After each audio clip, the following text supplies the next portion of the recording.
বালুরঘাটের মুন্সি, হ্যাঁ হইল আমার বন্ধু, হ্যাঁ করে আপনার জামাত। এই জামাত দুজনে মানে একসাথে বন্ধু হিসাবে বাজি ধরে আসছে। যদি জামাত জিতে তাহলে মন নাম মরিচ দিব 6টা, আর যদি ধানের শেষ দিতে তাহলে মনে বেড়া ওই মুন্সি মনে বেড়া মুছ দিব 1টা। কারণ কালকে তো বাস করছে, সকালবেলা ডুল্লুগর পাড়ায় মুছ নিয়ে গেছে, নিয়ে আবার গেছি, পরে ওরা পরে সাজাই দিয়ে দিছে, ওরা খুশি মনে দিছে। মামার বন্ধু না ভাই আজকে এই সন্ধ্যা, এখন সন্ধ্যা লাগিয়েছে, বসে বাচ্চা আছে, মামা মুছ দিয়ে আছে খুশি ইচ্ছা। মুন্সি কইছে যদি ধানের শীষটা জিতে আমি আর মুছ দিলাম না। আমি কইছি তোর জামাত যদি জিতে আমি 6টা দিলাম, এই পরিমাণে। পরে পরে আনা ইলেকশন করে ফাঁসি হয়ে গেলাম গা, মুছ নিয়ে করছি আজকে। আপনি নিয়ে বসছেন না, ওই দিয়ে গেছে। ওই সাজাই ফাজাই দিয়ে দিছে, আমরা নিয়ে করছি। তো আপনার দল জিতাতে আপনার মানুষের খুশি হয়ে কি খুশি হয়ে দিছে।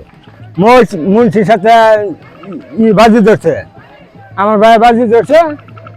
মুন্সি কইছে যদি জামাত পাস হয়, আমার ভাই কইছে জামাত পাস হইলে মসজিদ আমি 6টা, আর মুন্সি কইছে বিএনপি যদি পাস হয় তাহলে মসজিদ আমি হারা। পরে আর কি কম, পরে কি হলো, পরে ঘটনাটা পরে আমরা মুসলিয়া না চায়া ভাবলাম।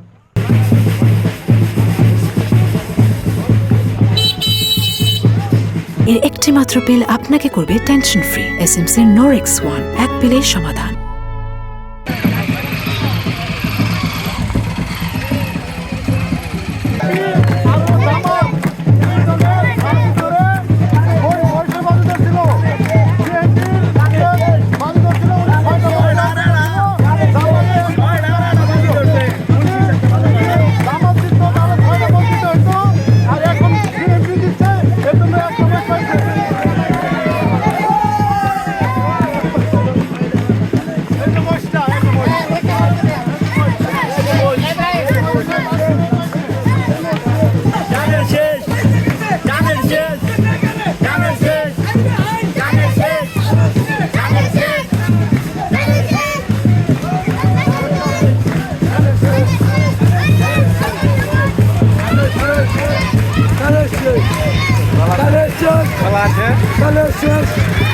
Salah